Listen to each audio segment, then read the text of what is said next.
My mom snapped. Your sister needs that store more than you need savings.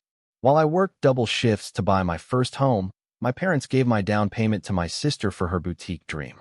6 months later, they wanted me to finance her second chance. My reply ended dinner instantly. My name is Marcus. I turned 25 at that table. I'm a line cook in the morning, 6 a.m. to 2 p.m. at a restaurant called Rosie's that has never had an employee named Rosie and probably never will. I'm a warehouse loader in the evening, 4 p.m. to midnight, at a distribution center that ships pet food and auto parts, which are two product categories that shouldn't share a building but do, and the building smells exactly like you think it does. 3 years of doubles. That's what it took. 3 years of waking up at 5 a.m., making breakfast on feet that hadn't stopped hurting since the previous Tuesday, driving to Rosie's in a 2011 Civic I bought for $3,200 with money I earned at the warehouse, cooking eggs and omelets and pancakes for people whose biggest decision that morning was whether they wanted wheat or sourdough, while my biggest decision was whether I could afford to eat the food I was cooking or whether the staff meal was calories I needed to budget. Then home for 2 hours, which is not a break, it's a pause, the kind of pause a machine makes when it's between cycles, and then the warehouse from 4 to midnight, loading pallets, scanning barcodes, sweating through shirts I washed every 3 days because laundry costs $3.50 a load and $3.50 is a meal. $34,000. That's what 3 years of that produced. Not $34,000 in comfort. $34,000 in a savings account at a credit union my mother Denise set up when I was 16, which is a detail that carries the entire weight of this story even though it sounds like paperwork. The account was in my name. Denise was listed as a beneficiary with withdrawal rights because I was a minor when it was opened and nobody, including me, ever removed that access because removing access requires suspicion, and suspicion requires imagining that your mother would take your money, and I couldn't imagine that, which is the exact shape of the hole I fell into. I checked the balance every Friday night, standing in the Rosie's parking lot at 2:15 p.m. or the warehouse lot at 12:20 a.m., depending on the shift. Same phone, same app, same ritual. The number went up by $200 or $300 a week. Not fast, but consistent. The kind of growth you can only see if you watch it the way someone watches a garden, slowly, patiently, knowing that the tomatoes don't appear in a day, but they appear. When it hit $34,000, I stood in the warehouse parking lot at midnight and stared at the number for long enough that my screen dimmed, and I had to tap it to keep it alive. $34,000. Enough for a down payment on a small house. First person in my family to buy a home. Not my parents, who rent. Not my sister Layla, who has lived in 4 apartments in 6 years, each one shorter than the last, each one funded by someone who wasn't her. Me. The one who wakes up at 5 a.m. and smells like eggs and cardboard, and the specific exhaustion of a body that doesn't sit down between 6 a.m. and midnight. The birthday dinner was at my parents' apartment. Denise made a cake. Chocolate. She makes good cake, which is true and also irrelevant to the moral of this story, but I mention it because the cake was the last genuinely good thing that happened at that table. I blew out the candles, which were those thin ones that drip wax onto the frosting if you don't blow fast enough, and I told the table, I saved enough for a down payment. $34,000. I'm going to buy a house. Denise said, that's nice. 2 words. Flat. The same intonation she uses when I tell her I changed the oil in the Civic. That's nice. Not congratulations. Not, I'm proud of you. Not, how did you do it? The question would have required acknowledging the doubles. The doubles would have required acknowledging that I've been working 16-hour days for 3 years. Acknowledging the work would have required seeing me, and seeing me would have complicated what she'd already planned to do with the money, which I didn't know about yet, which she did. Layla's reaction, silence. Then she left the room.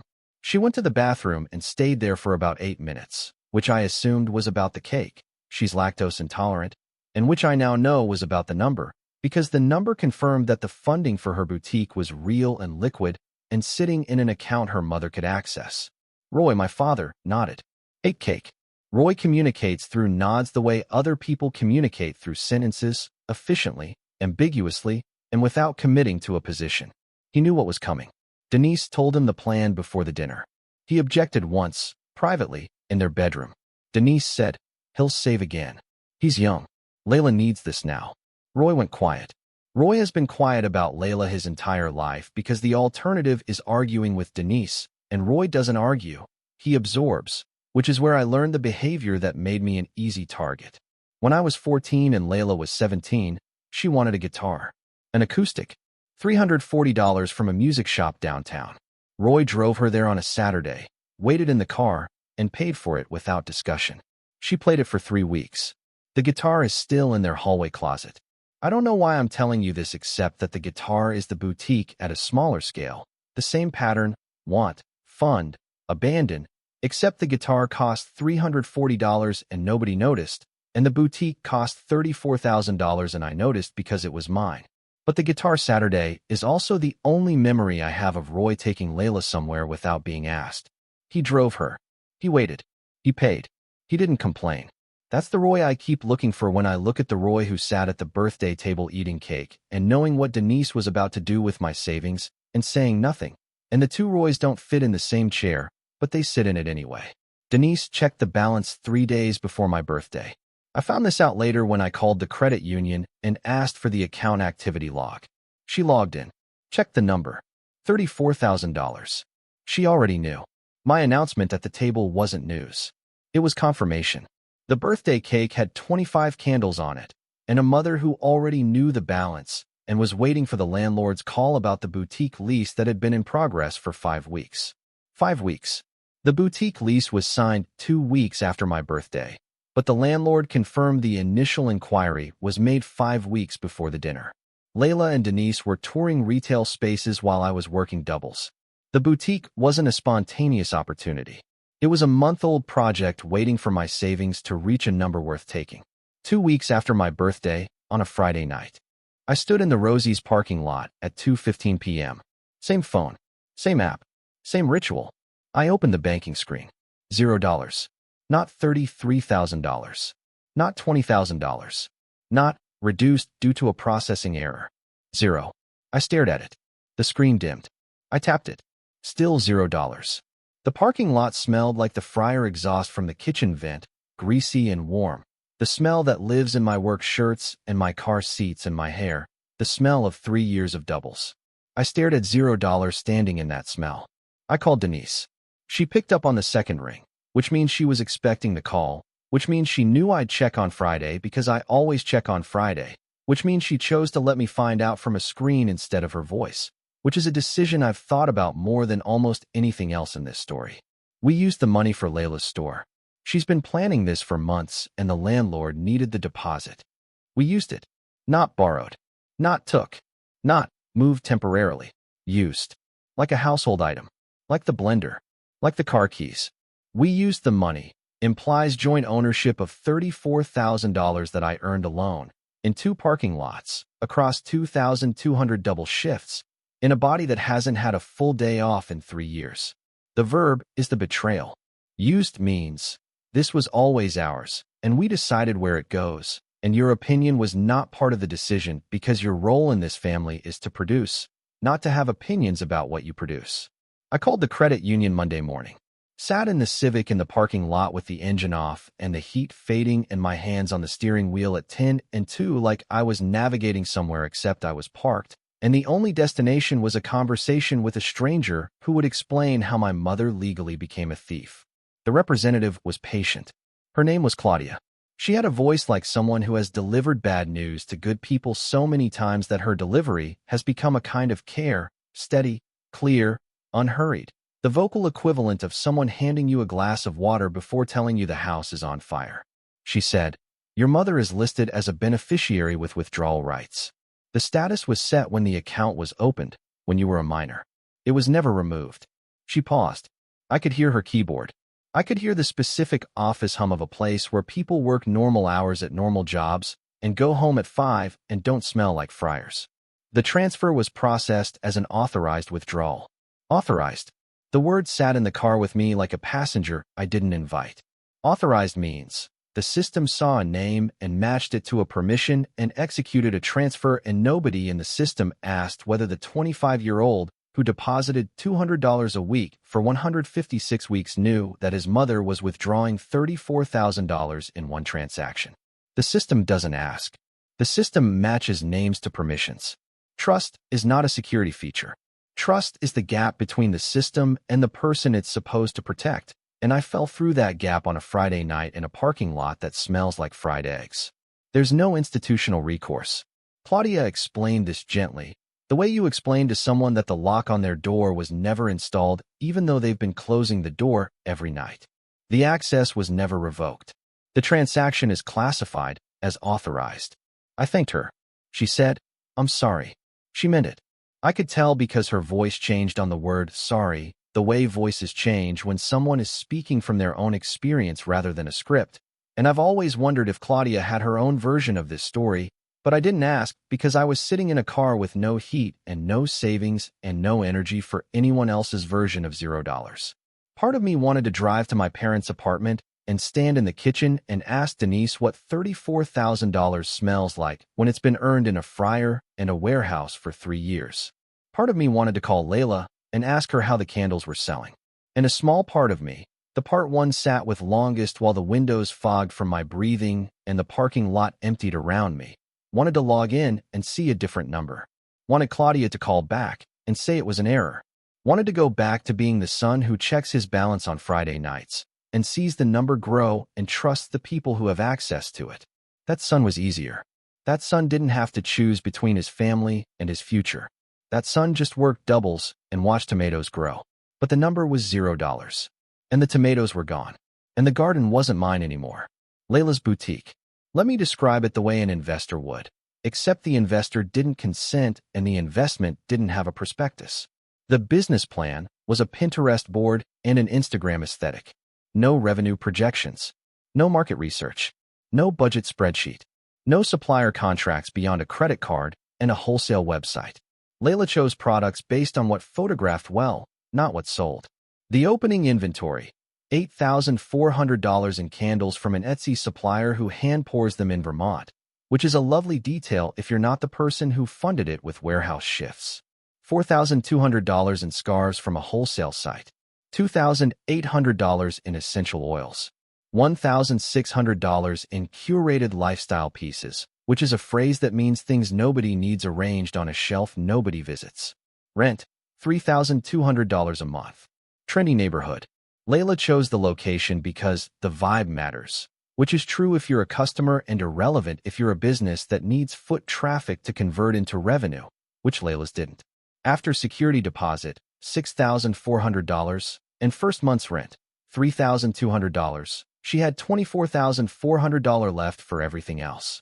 That number sounds large until you divide it by 6 months of rent and realize it's not. The Instagram page, 800 followers.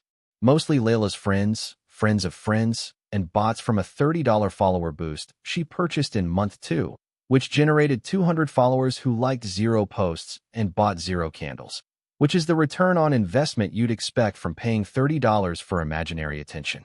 Total online sales across 6 months, 11 orders.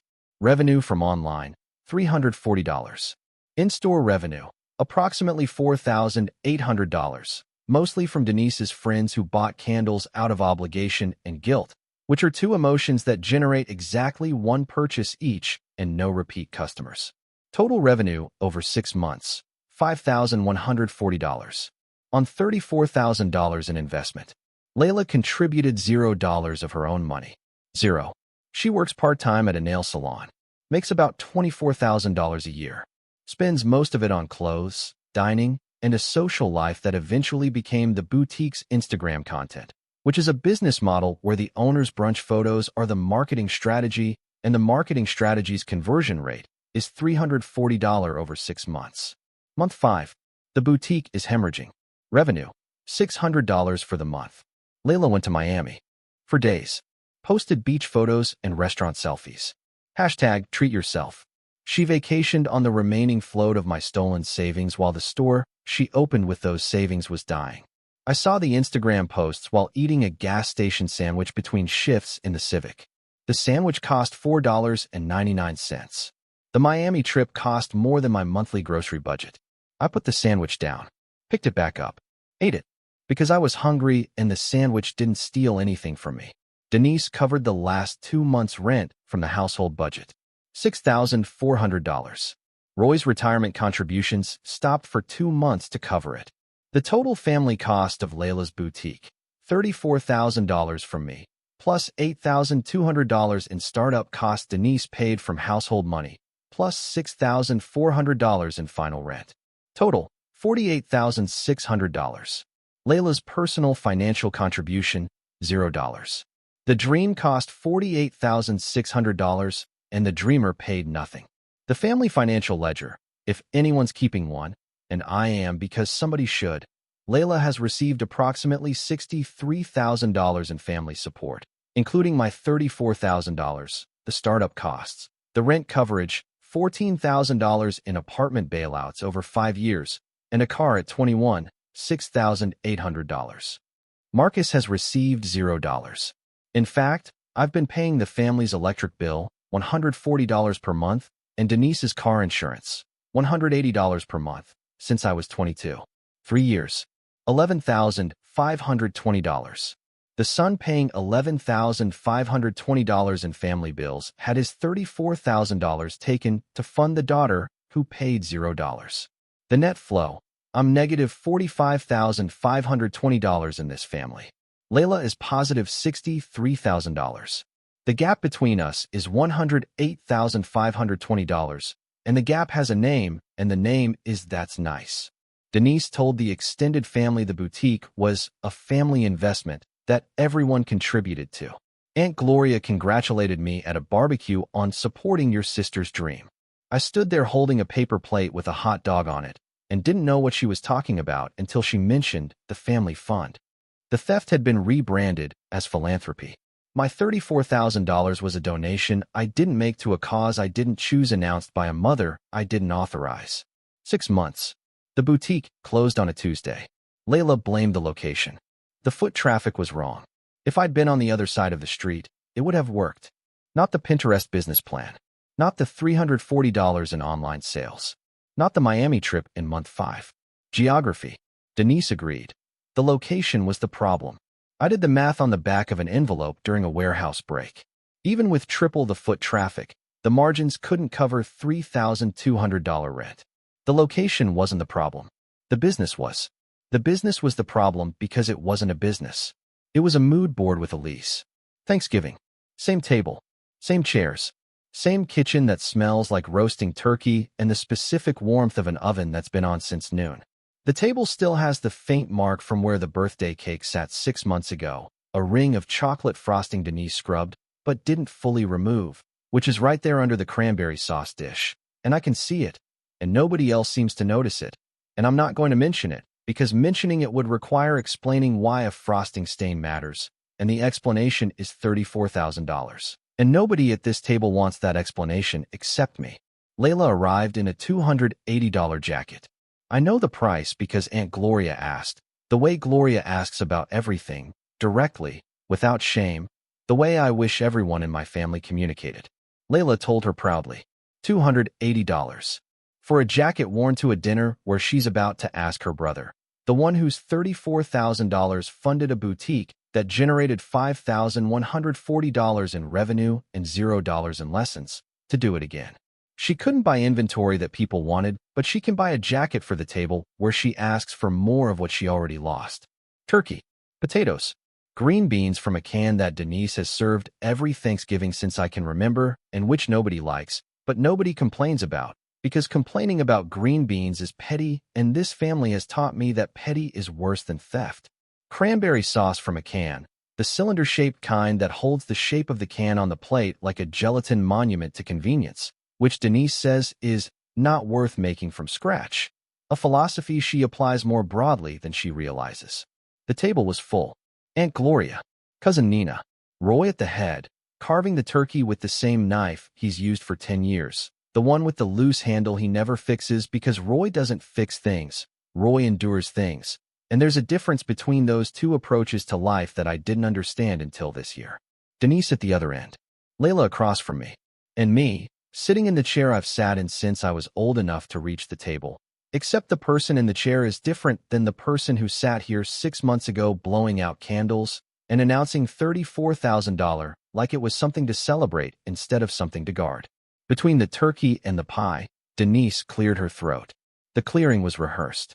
Gloria told me weeks later that Denise and Layla practiced the pitch the day before, in this same kitchen, while the pie crust was setting. The Thanksgiving dinner wasn't a family gathering with an awkward side request. It was a pitch meeting with a turkey. The cranberry sauce was staging. Denise said, "We've been talking, and Layla has been thinking about trying again. Something smaller. She's learned from it. We were thinking you could help. We were thinking you could help." The same construction as "we used the money." We doing the thinking. You doing the helping. The sentence assumes my participation the way it assumes the turkey will be carved, as a function of the gathering, not a choice of the person holding the knife. I looked at my plate. Looked at Denise. Looked at Layla in the $280 jacket. Looked at Roy, who was looking at the table the way Roy looks at all surfaces that don't require eye contact. Part of me wanted to list the numbers. The $34,000. The $5,140 in revenue. The $48,600 total cost. The $0 Layla contributed. The $108,520 gap. Part of me wanted to ask Layla about Miami, about the beach photos, about the hashtag treat yourself hashtag posted from a vacation funded by my warehouse shifts.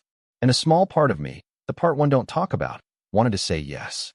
Because saying yes would mean going back to the table, going back to the family, going back to being the son who produces and absorbs and checks his balance on Friday nights and trusts people with the number. Because that version of the family was easier to live in than the one where I know what "that's nice" actually meant.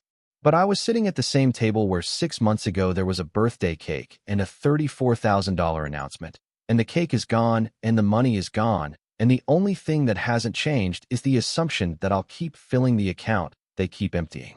I said, "You used my birthday savings to fund a store that sold candles to nobody."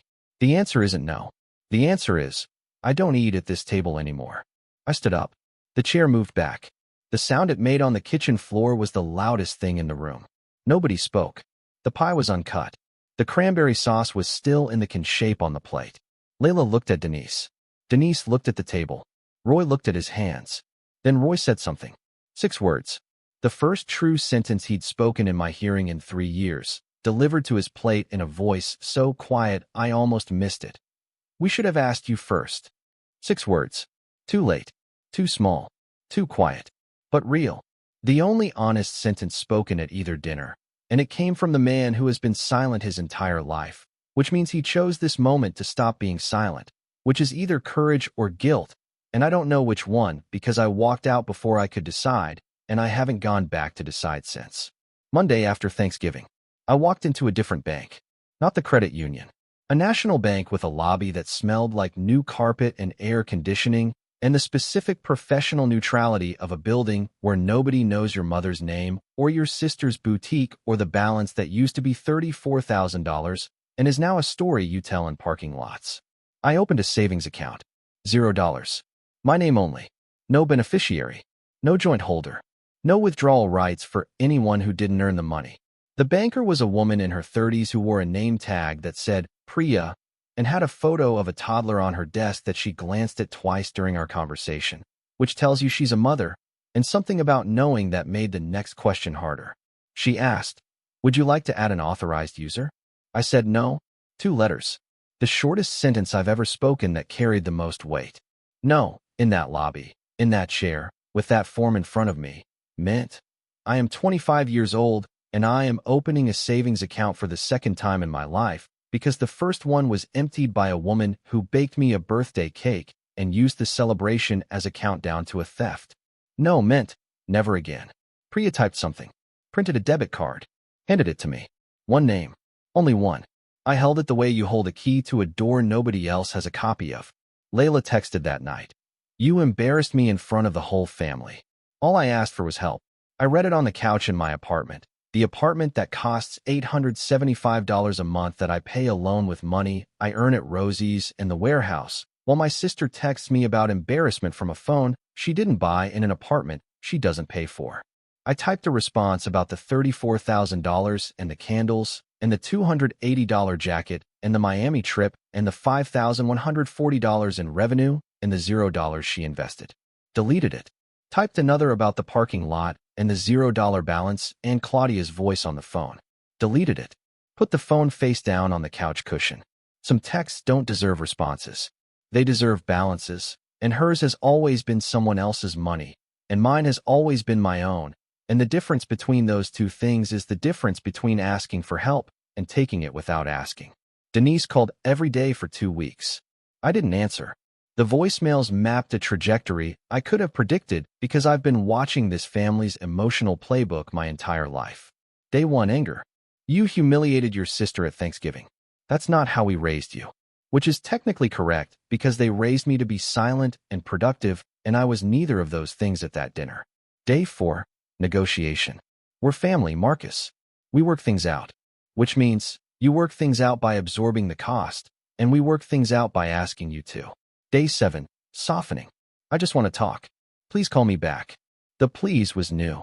Denise doesn't use please with me because please implies a request, and requests imply the option to decline, and Denise doesn't offer me the option to decline. Day 11, small. I miss you. 2 words. Quiet. Almost inaudible on the voicemail. I played this one twice. Not because it changed anything. Because it sounded real in a way the others didn't. And real is something I've been rationing in this family for 3 years. Day 14, nothing. The voicemail stopped. 2 weeks of a mother realizing the phone that rang every Sunday at 6 p.m. has gone quiet, and the electric bill she didn't have to think about is now a bill she has to pay, and the son who always answered stopped answering. I stopped covering the electric bill. Stopped covering the car insurance. $320 a month redirected into the new account. The money I'd been giving the family for 3 years now went into a vault with one name on it. Through Nina, my cousin, I learned that Layla moved back into Denise and Roy's apartment. The boutique inventory, 43 unsold candles, 12 scarves, and a case of essential oils that smell like lavender and $34,000, is in boxes in the hallway closet, next to the guitar from when Layla was 17. Same closet. Same pattern. Want, fund, abandon. The guitar cost $340. The boutique cost $34,000. The closet is getting full. Layla started talking about an online store. Denise is a supportive.